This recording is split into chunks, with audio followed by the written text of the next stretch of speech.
চূড়ান্ত উপলব্ধি বিশালতার ছোঁয়ায় আমরা অতীতে যা দেখেছি, এই নির্বাচন নিয়ে আমি নিজে যা দেখেছি, আমি মনে করি বা আমি ভিতরে ধারণ করি অতীতের 1% যেন সামনে আমরা না দেখতে পাই। আর ইনশাআল্লাহ আপনাকে ভোট কেন দিবে, মানে আপনি কি এমন কাজ করছেন জনগণ ভোট দিবে?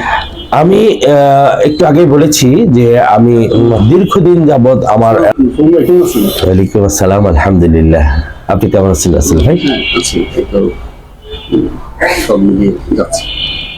আমাদের তো অনেকদিন থেকেই আলোচনা যে আমরা একসাথে লড়বো। তা আপনি তো মনোনয়ন পেয়েছেন, তো আপনি যদি একটু জানাতেন আমাদের। ধন্যবাদ রাসেল ভাই। আমি জাতীয় পার্টি কেন্দ্রীয় নির্বাহী কমিটির যুগ্ম সাংগঠনিক সম্পাদক। আমি টাঙ্গাইল 6 দেলদুয়ার নাগরপুর থেকে মনোনীত হয়েছি জাতীয় পার্টির। লাঙ্গল আমার প্রতীক। আমাদের যাচাই বাছাই পর্ব চলছে। আগামী 3 তারিখে যাচাই বাছাই কমপ্লিট হবে। আর আমি দীর্ঘ প্রায় 20 বছর যাবৎ আমার নির্বাচনী এলাকা দেলদুয়ার এবং নাগরপুর দুটো উপজেলা মিলে আমার নির্বাচন এলাকায়, এই এলাকাতে আপামর সাধারণ জনগণের পাশে কাজ করে যাচ্ছি। তাদের বিভিন্ন দুর্যোগকালীন সময়ে, করোনার সময় তো আমি আমার সরব উপস্থিতি সকলেই দেখেছে। আমি প্রতিটা জায়গায় কাজ করেছি, প্রতিটা হাটে বাজারে সকলকে সচেতনতামূলক কার্যক্রম করেছি। মাস্ক, স্যানিটাইজার এবং খাবার বিতরণ করেছি। হিন্দু সম্প্রদায়ের উপরেও কাজ করেছি, দীর্ঘ সময় যাবৎ কাজ করেছি। তো এই হচ্ছে আমার আমি আমার এলাকার জনগণকে ভালোবাসি। আমার এলাকার জনগণ অত্যন্ত অবহেলিত, নিপীড়িত, নির্যাতিত আমি মনে করি। কারণ দীর্ঘদিন যাবৎ দেলদুয়ার নাগরপুরের বাইরের লোক আমার এলাকায় সংসদ সদস্য হিসেবে নির্বাচিত হয়ে এসছেন, যার ফলশ্রুতিতে আমরা কাঙ্ক্ষিত উন্নয়ন পাইনি। তো আমি আমার ভোটারদের কাছে, আমার এলাকার জনগণের কাছে, আমাদের মুরব্বী আছে, আমাদের সমবয়স্ক আছে, আমাদের ছোট ভাইরা আছে, তাদের কাছে আমি আশা করব তারা যদি সম্মিলিত প্রচেষ্টা নিয়ে এই নির্বাচনটাকে একটা চ্যালেঞ্জ হিসেবে নেয় যে এলাকার ছেলেকে নির্বাচিত করব, তাহলে ইনশাআল্লাহ তারা সুশাসন পাবে, সামাজিক নিরাপত্তা নিশ্চিত করব। আমাকে যদি নির্বাচিত করা হয়, আমি মাদক মুক্ত, সন্ত্রাস মুক্ত দেলদুয়ার নাগরপুর, আধুনিক দেলদুয়ার নাগরপুর করব, যেটা একটা রোল মডেল হিসেবে থাকবে। হ্যাঁ, অন্যান্য আশেপাশের উপজেলাগুলো আমাদের দেখে আমাদের অনুকরণ করবে। আমরা অনুকরণীয় দৃষ্টান্ত স্থাপন করতে চাই। আমি কৈশোর থেকে দেখলাম যে ভোট হওয়ার আগেই ভোট হয়ে যায়, যাওয়ার আগেই ভোট হয়ে যাচ্ছে। জি, আপনি সঠিক বলেছেন, একটা সময় এরকম ছিল। তো আমার বিশ্বাস এই বছরটা এরকম হবার কোনো সুযোগ নেই।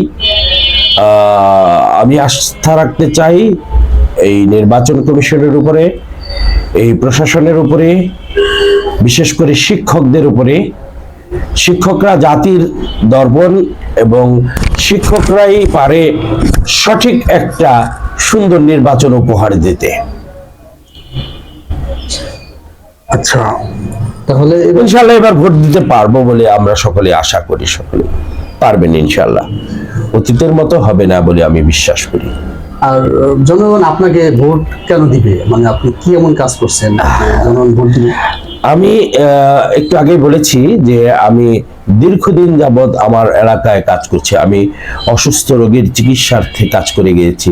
এগুলো যদিও বলার বিষয় না, আপনি প্রশ্ন করেছেন বিধায় আমি কথাগুলো বলছি।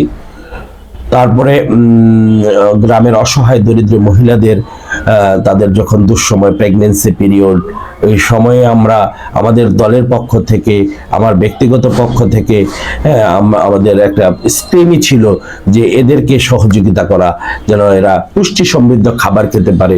ওই মর্মে আমরা আমাদের গ্রামের অবহেলিত মানুষদেরকে বিভিন্ন সময় টাকা দিয়ে সহযোগিতা করেছি। সাম্প্রতিক বিষয়ে আপনি যদি কিছু বলতেন আমাদেরকে। মানে নির্বাচন, হ্যাঁ অবশ্যই।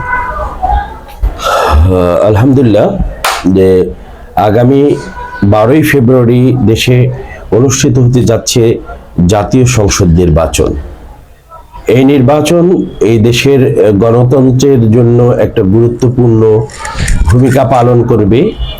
যদি এই নির্বাচনটা সঠিক, সুন্দর, ফ্রি, ফেয়ার এবং অংশগ্রহণমূলক হয়, তাহলে আমার বিশ্বাস গণতন্ত্র আসবে, গণতন্ত্র থাকবে। আর যদি কোনো কারণে এই নির্বাচনটা সঠিকভাবে না হয় এবং প্রত্যেকটা দলের লেভেল প্লেইং ফিল্ড না থাকে, তাহলে সম্ভাবনা হচ্ছে এই নির্বাচন হবে ইতিহাসের সবচেয়ে বাজেতম একটা নির্বাচনের উদাহরণ। তো আমি আশা করি, আমি বিশ্বাস করি যে বর্তমান সরকার এবং নির্বাচন কমিশন, সাথে সাথে প্রশাসনিক কাঠামো আছে, এই কাঠামো যদি সঠিকভাবে কাজ করে, তাহলে এই নির্বাচনটা অবশ্যই ভালো নির্বাচন হবে বলে আমি বিশ্বাস করি।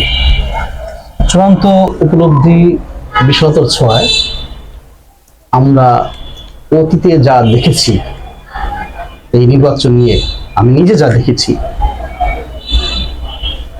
আমি মনে করি বা আমি ভিতরে ধারণ করি, অতীতের 1%ও যেন সামনে আমরা না দেখতে পাই। ইনশাল্লাহ আমরাও আশা করব, আমরাও বিশ্বাস করি যে অতীতের মতো কোনো নির্বাচন আর হবে না এবং হতে দেওয়া যাবে না। এটা আমাদের দায়িত্ব, নৈতিক দায়িত্ব, যে আমরা অবশ্যই অবশ্যই জনগণের পাশে দাঁড়ানোর জন্য, জনগণকে তার অধিকার ফিরে দেওয়ার জন্য জাতীয় পার্টি আমরা রাজনীতি করি। আমাদের রাজনীতি হচ্ছে সাধারণ মানুষের উন্নয়নের রাজনীতি, সাধারণ মানুষের ভোটাধিকার প্রয়োগের রাজনীতি। আমার নেতা পল্লীবন্ধু হুসাইন মোহাম্মদ এরশাদ সুষম উন্নত বাংলাদেশ গড়তে চেয়েছিলেন, অতএব আমরা উন্নয়নে বিশ্বাস করি। ঠিক আছে, যে কারণে আমি বরাবরই বলে এসেছি, পল্লীবন্ধু হুসাইন মোহাম্মদ এরশাদ বাংলাদেশের উন্নয়নের জনক। আমার হিসেবে উনি বাংলাদেশের ইনফ্রাস্ট্রাকচার গঠন করেছেন এবং উনি উন্নয়নের মূল জনক। আমাদেরকে যারা শুনলেন সবাইকে অনেক অনেক ভালোবাসা। কোন একটা সময় আবারও দেখা হবে। আপনাদের মতামত অবশ্যই কিন্তু আমরা চাই, আপনাদের মতামত নিয়েই কিন্তু আমরা আলোচনা, অনুষ্ঠান এগুলো করব। সবাইকে অনেক ভালোবাসা, ধন্যবাদ। আপনারা যারা দেখছেন সকলকে আমার পক্ষ থেকে আন্তরিক ধন্যবাদ জ্ঞাপন করছি। আসসালামু আলাইকুম ওয়া রাহমাতুল্লাহ।